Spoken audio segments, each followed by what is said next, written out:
First of all, thank you so much for taking the time to talk with us. Could you just briefly introduce yourself and tell us how you got involved in the struggle for the rights of garment workers? Thank you, Masuma. I'm Taslima Akhter. I'm the president of Bangladesh Garment Workers Solidarity, and I'm also now working with Pathshala South Asian Media Institute as a faculty, and also I'm a freelance photographer, and I think that photography also a part of my activism. Can you tell us how you got involved in the struggle for Actually, I had a background of student politics. I was involved in student politics when I was student of Dhaka University, and after that time I thought maybe I need to involve myself with working class people movement, because when we were a student that time we thought that, and we believed that if we want to change our education system, if we want to change society, we have to have connect ourselves with working class and most of the people, because if we want to change society, if we have no connection with most of the people who are working class, then there is no way.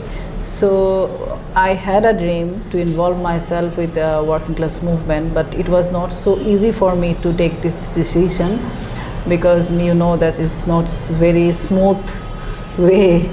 So finally I got the strength and decided to involve myself,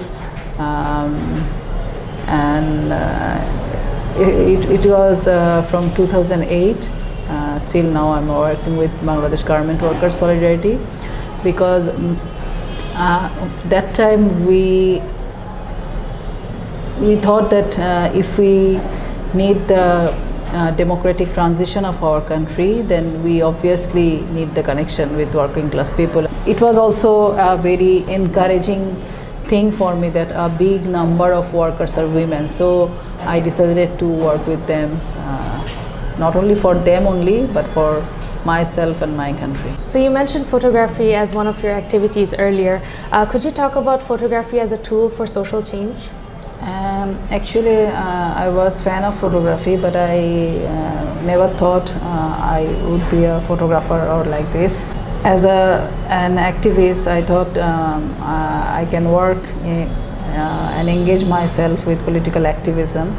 But in 2008, my photography and my involvement with garment workers organization was very close, and that time in our country there was a military government. They took power, and that time every kind of protest, every kind of freedom of expression was restricted.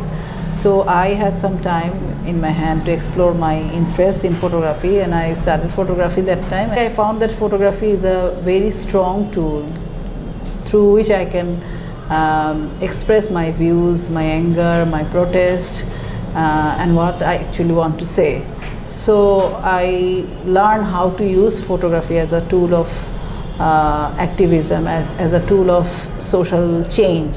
So this is the way actually I started my photography. What has been the impact of your photography on the struggles for garment worker rights in Bangladesh? It's not about only my photograph. I think photography has always a great impact in our history, not only garment workers in history, history of Bangladesh. We will find different kind of strong image that become an icon of our history. And I think that especially in our history, we will not found that much strong message or that much proper history for working class people, and you will never found image which could be work as a witness of the history. So I think this is very necessary to involve working class who are behind our economy, behind our made in Bangladesh. We need to proper linkage with history through photograph, I think. So I found that photography somehow communicate with people in a different way. Different media has different language, but photography itself has a strong message. Somehow it connects with people. And sometimes we found that different kind of photograph of garment workers, their life, their struggle, their pain. These photos somehow create an impact on audience, maybe the audience of Bangladesh, maybe the audience of Europe or America, who are wearing our dresses that made by Bangladeshi garment workers. So they also try to think about the life and struggle of garment workers. So I think this is very important, and photography is a part of history. It's a witness. So as a witness, I try to sometimes document the history through photography. Could you talk about gender discrimination in the garment industry? How are women treated differently from men who are working in the same factories? If you ask me about the gender discrimination in particular sector of garment, then in a straight way I can say you will not find any wage discrimination in garment sector. They are getting same wage in same grade, but if you look at the whole factory, whole grade system, then you will find that the most of the swing operator are women. A big part of the workers are women. You will not find a female garment workers who are doing job as a supervisor, as a line chief, or as a cutting master or iron man, which are upper than the swing operator. So I think that there is a discrimination. Maybe you cannot see directly, but you need to go more deep, because there is a social discrimination in our country about male-female discrimination, and the women workers, they don't have enough time to prove themselves. They don't have time to make more skill them. So they have to work at home to take care of their kids, to do all household work. So they are losing their energy to make them more skilled workers. So there is a discrimination. I think obviously this discrimination, but there is some other thing also. Garment workers, especially the female garment workers, they are facing different kinds of problem. Like last few days ago, I met 3 garment workers who are older in age, and they are some other workers' mother. So I have to deal with her. Aslam, one of my friend who was a garment worker, Aslam, Hosrot, Babul Akhter, all of them are garments worker, and their mother came to us for treatment, and we found they are anemic, and they come for other disease, but when the diagnosis started, then we found all of them anemic, and they have to give blood. So these are different kinds of physical issue they are facing, but inside factory garment female workers, they are facing sexual harassment, and they are always somehow attacked by the sexually abusive word. And they actually don't know about the sexual harassment like nowadays. And the workers, the supervisor, line chief, they are also not that much aware about what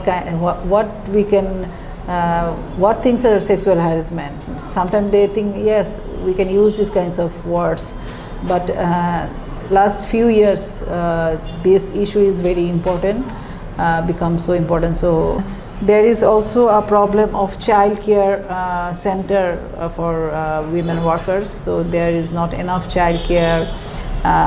Most of the time they face problem for maternity leave.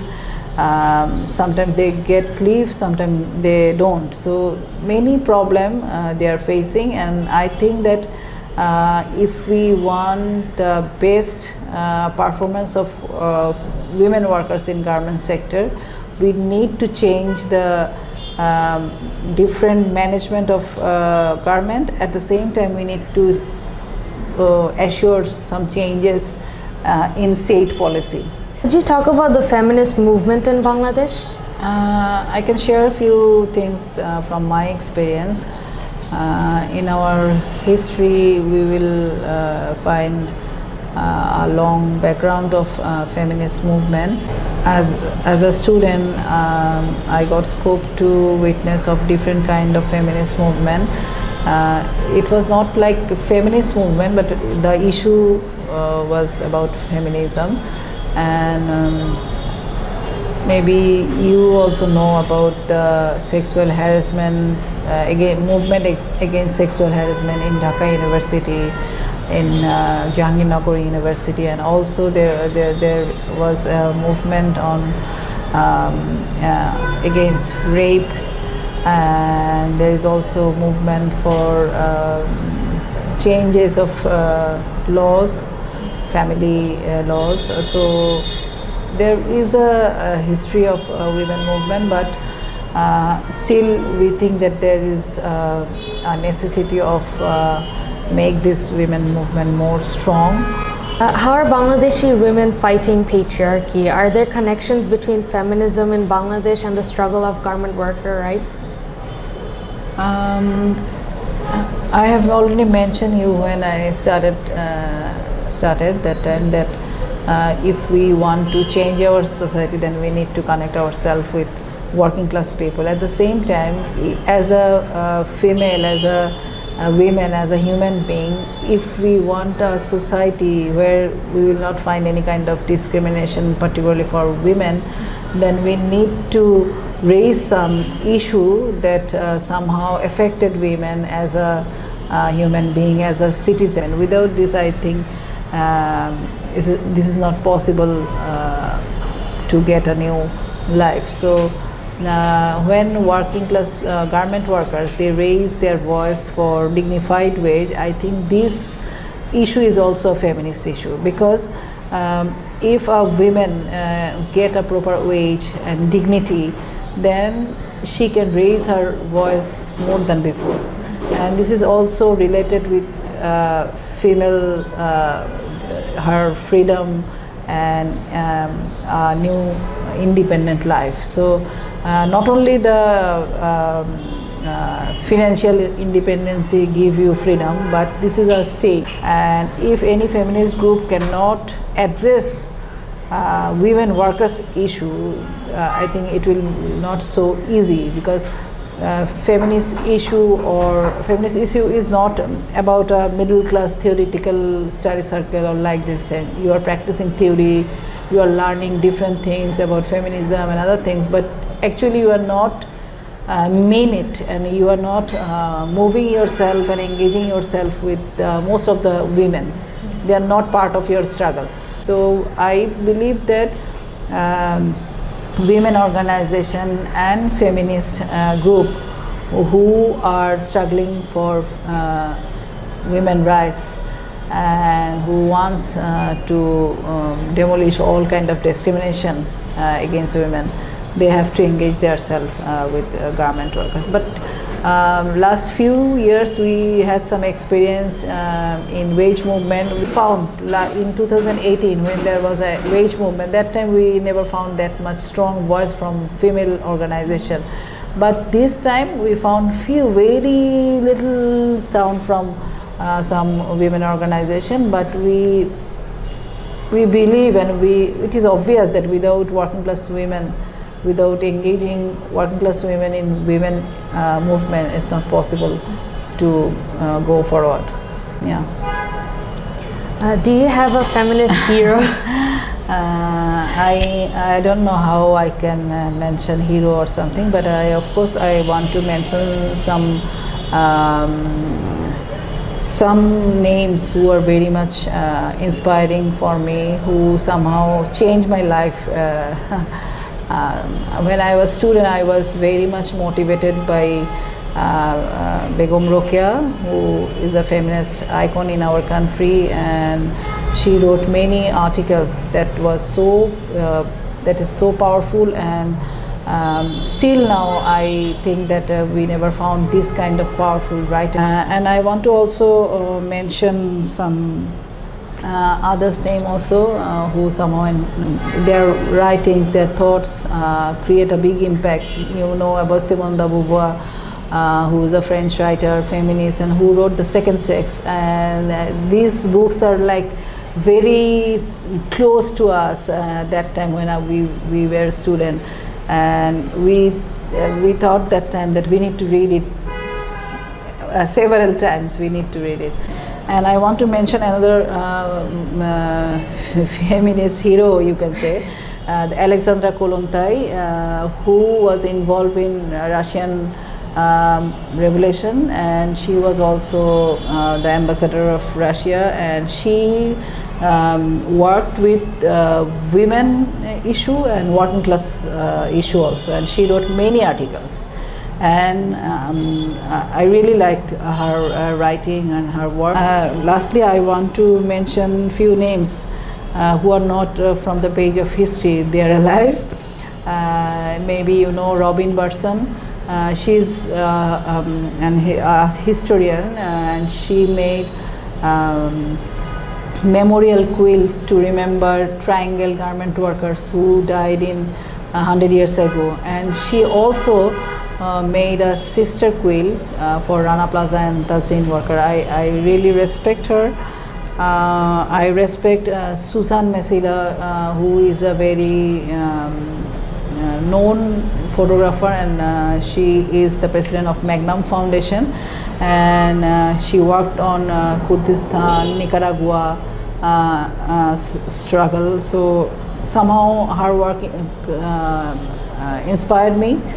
And I want to also mention Rehnuma Ahmed.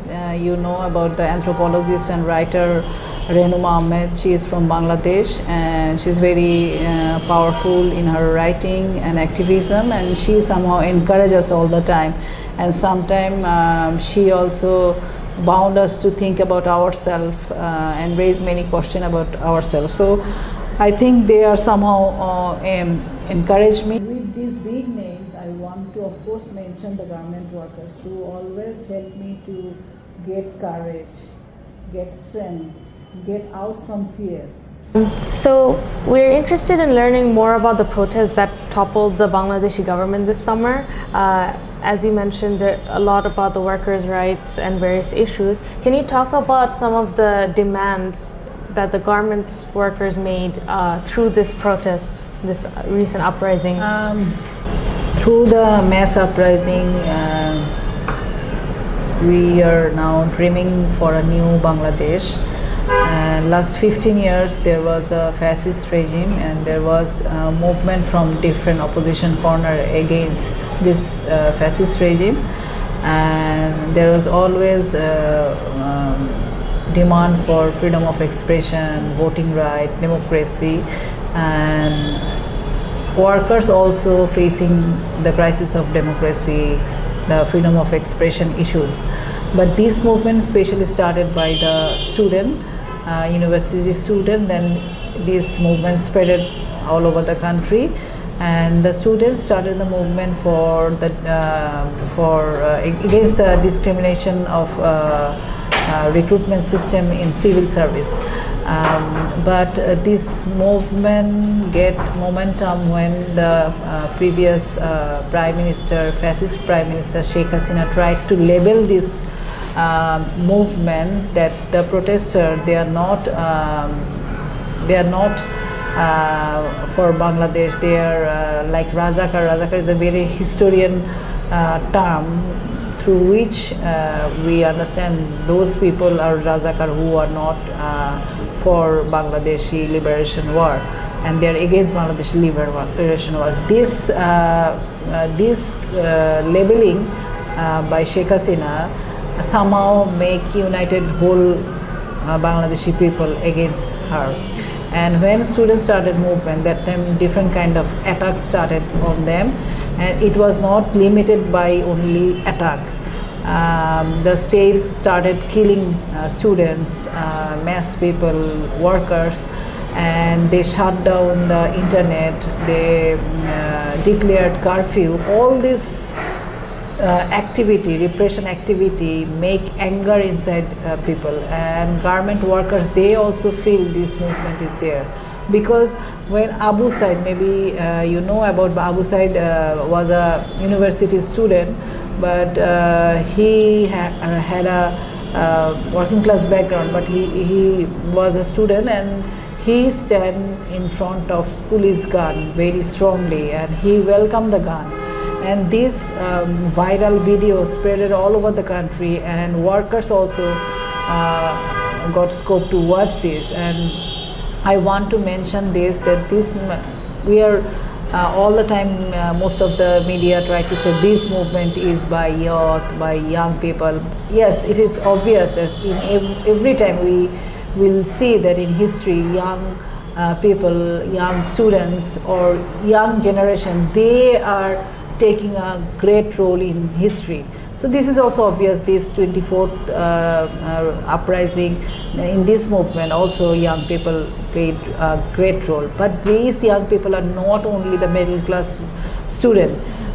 We will find workers, garment workers, workers from informal sector, and many other people involved in this movement. And if we see the dead list, more than 1,000 student workers and other people died, and they were killed by police or the fascist regime's regime goons. So a big part of the dead person are from working class people. So this information give us a new thing, that this is not a movement only by student. And these young people are from working class, from different corner of the country. And we did a research that how many garment workers actually died. And we found more than 26 garment workers died by police gunshot. And we met different family also who lost their beloved person. And we met Shumon. He is a worker, and he was very much inspired by Abu Said, who was stood in front of police gun very strongly. And I think that Abu Said was a breakthrough of this movement, and he bound us to think about our responsibility. And this Abu Said's message spread it all over the country. And one garment workers like Shumon, who was involved in the movement, he just before his last breath, few days ago, he shared with his wife and his sister that he will be blessed if he can sacrifice his life as Abu Said, and he can do something for country. But where from he get this inspiration? I think the repressive environment of garment, the repressive environment, and there is always a fear of losing job, fear of losing life. Garment workers are always in fear of losing their job, so they cannot think about sometimes life also. They are thinking about their job because their life is highly related with their job. So but they have to face many things. They cannot express themselves. Always there is a threat of police, industrial police. There are threat of attack from the owner's goon, attack from the state power. They have to face different kind of cases. So they are always afraid. But this movement just break their silence, break their fear, I think. And finally on 5th August, when there was a protest, there was a march to fascist Sheikh Hasina's house.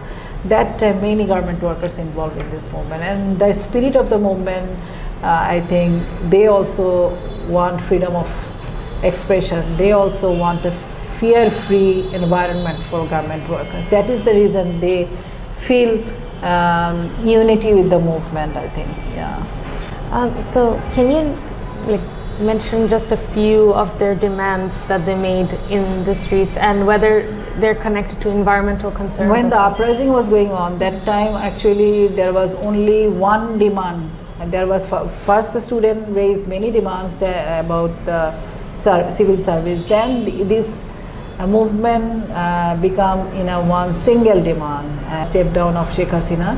And garment workers also involved in this movement, because Sheikh Hasina and the demand of step down of her step down is somehow related the all anger.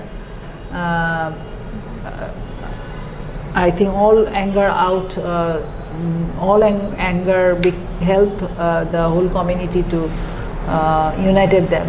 And after that, after the uprising, after the 5th August, there is a interim government take power, and they take the responsibility. They want to say we are not taking power, we are taking responsibility for the interim time, and they will give a election. In this time, garment workers started to raise their voice because they thought this is the peak time, this is the high time to raise their voice, because before that they always face industrial police, always face the goon of owners, goon of state power and police, other thing, all the time in fear. But when there is no fascist regime, they think this is the peak time, so we have to raise some demands. And they were raising some demands like different factory,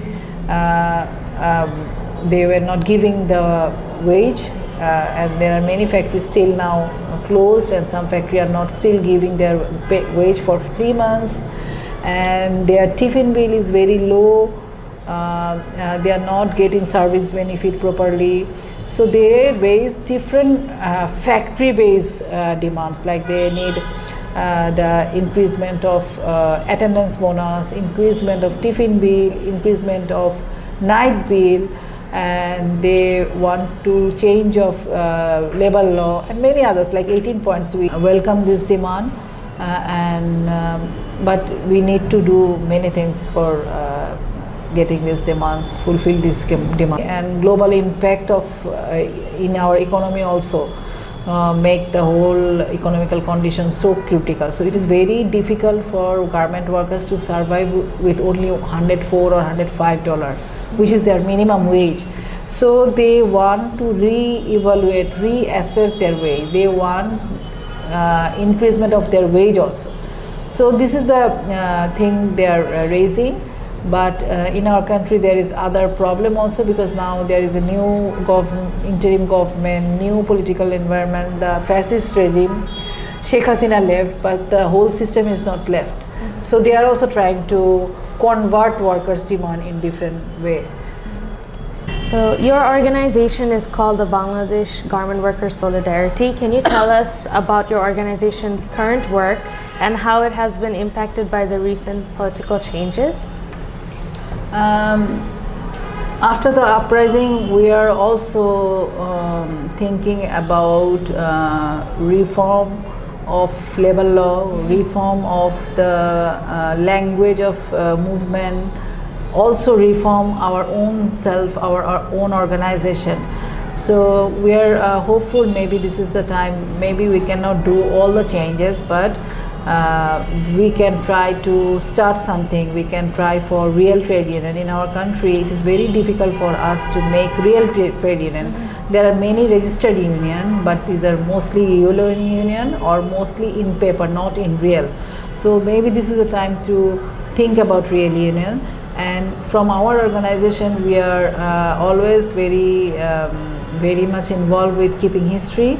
This time we are also trying to keeping history, and the coming 24th November is the 12th anniversary of Tazrin fire. Maybe you know, more than 100 workers died when fire broke out inside the factory, and that time this killing was the biggest killing in our country in garment sector, and we were so afraid and we were so hopeless that time. But after Rana Plaza, everything changed.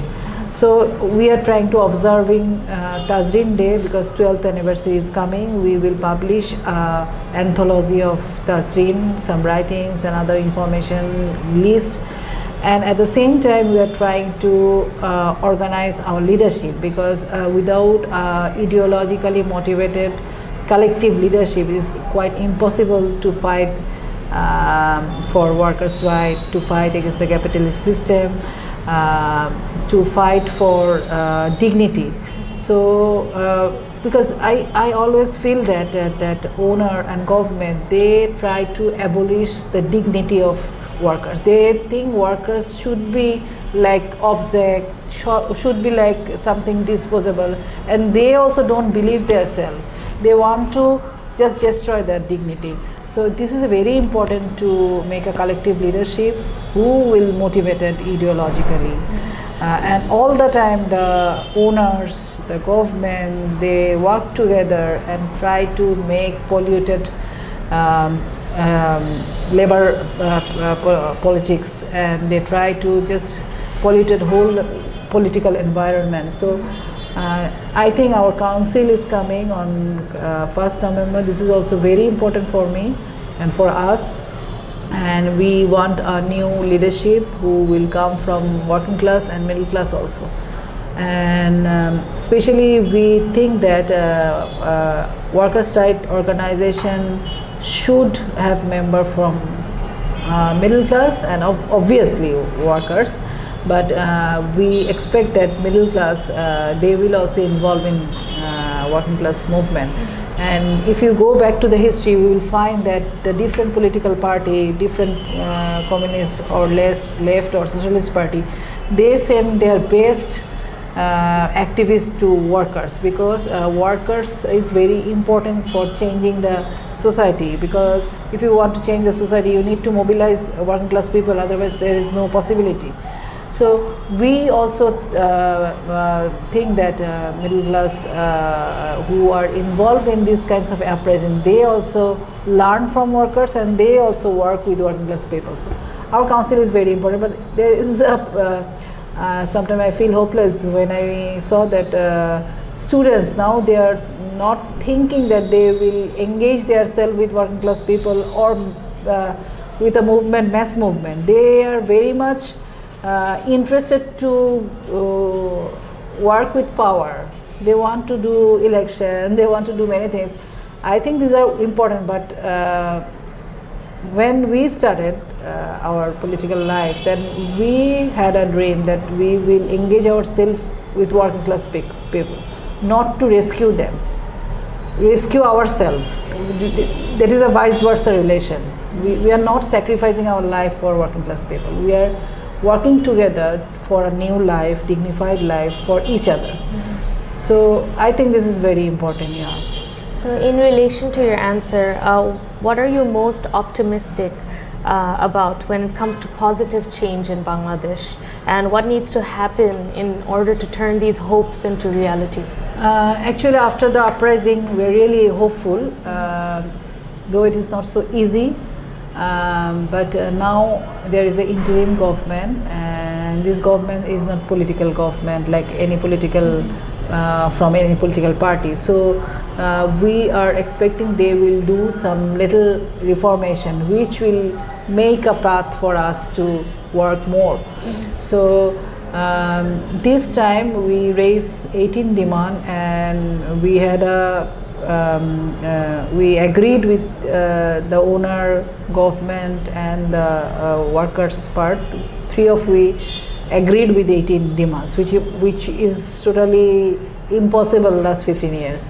So we are not sure. There are from 18 demands, there are some demands factory based and some demand we need time to fulfill. So like wage assessment, like changing labor law for democratic law, we need time to work out. But we still hopeful maybe we can change something, because I have already mentioned you that there is a polluted environment in workers area, because this is a very concentrated economical zone and economical interest of owner. And government also all the time aware that if workers become more aware, they will raise their voice for their demand. They will not raise their voice not only for their demand, they will also raise their demand for changing society. So always they want to control them. So there is a syndicate made by owner and government who always try to control, who always try to suppress workers' voice. So this is the main crisis, I think. There is no real trade union, and this is very difficult for us to intervene in different area, always trade different things, always they try to try to spread money, and different way they try to just destroy our leadership. So it is very difficult, but we are hopeful. Maybe we are now talking this publicly. If we can address this issue, maybe that will be a big change, and the democratic change of law for a democratic labor law. The labor law is not in favor of workers.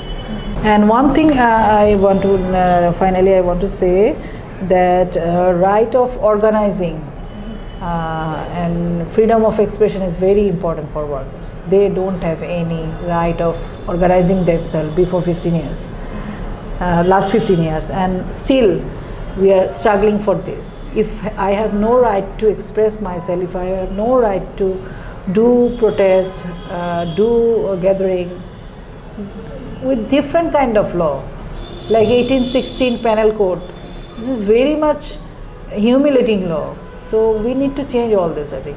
But it is not a matter of few moments, few years, but maybe the interim government can help us to start a new journey. So that being said, for university students like us, as you saw that the uprising was very student-based and then it became nationwide. So for university students, not just Bangladeshi, but across the globe, what do you think is our role for the future, and what should we focus on when it comes to the struggle of garment workers in Bangladesh? Actually, if you ask me, I can answer with a very straight-cut way that we don't want to see middle-class student as a escapist. We want to see them fight as a fighter. In Bangladesh, we were a little hopeless, but we get the hope again with the young students when they were organizing the movement. And we also think that the Bangladesh will spread the spirit of movement, spirit of youth, spirit against the discrimination to all over the world. And the students who are listening me from different corner of the West, they should know more about their responsibility, who they are. And without those working people, garment workers who are making their dresses, who are making their day beautiful, maybe there is no way to get out or get something new. So I think that most of the Western consumer students, they started learning about garment workers after Rana Plaza. But after uprising, I think they will learn in a different way. Garment workers, they are sacrificing their life in this movement for freedom of expression. And I think that they should more careful about the role of buyer who always try to deprive our garment workers, and they always try to give blame on the local entrepreneur, our owner. I think this is really true that the owner is responsible, government is responsible, but the buyers, obviously they are responsible and they are taking the lion part of the profit. So the international consumer, the young student, they can raise this issue and they can also make a bridge with us because maybe they are getting scope to go school, university, but garment workers, they are like them. They are in same age, but they are sacrificing their life for local economy and global capital.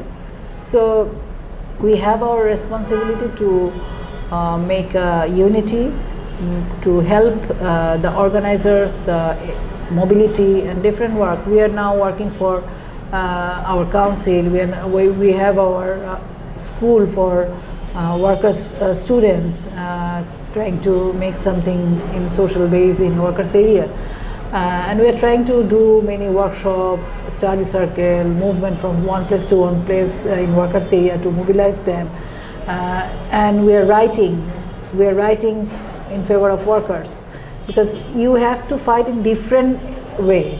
You have to fight owner, you have to fight owner's researcher, owner's theoretician. So it is not so easy. You have to prove the calculation how they are depriving. So this is not the work for working class garments, big garment workers, because they had no scope to go school, university like you. Maybe some of they went to school, but all of them no. and they have no time to exercise their educational practice. So you are the student who have time.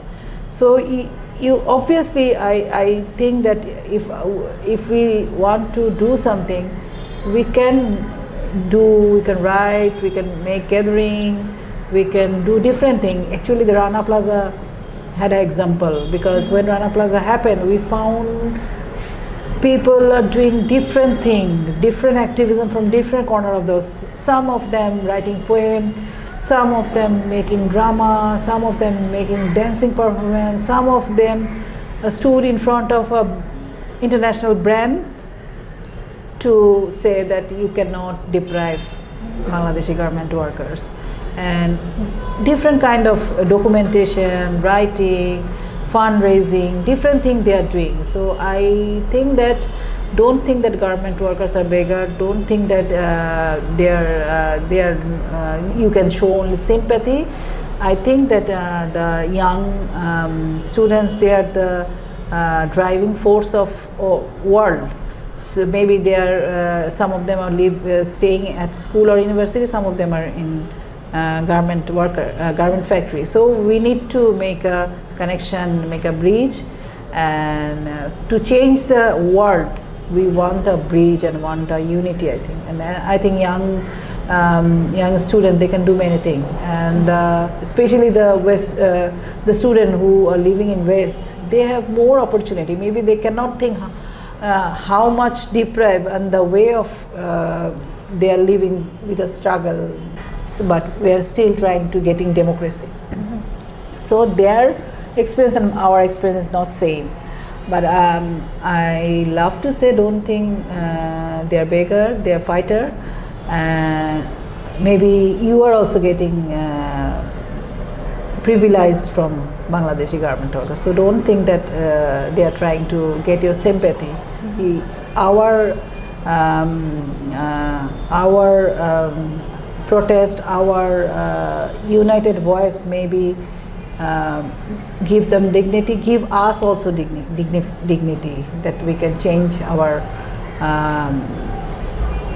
working environment for garment workers, change our country and change our world. So I think the students also be a part of this journey.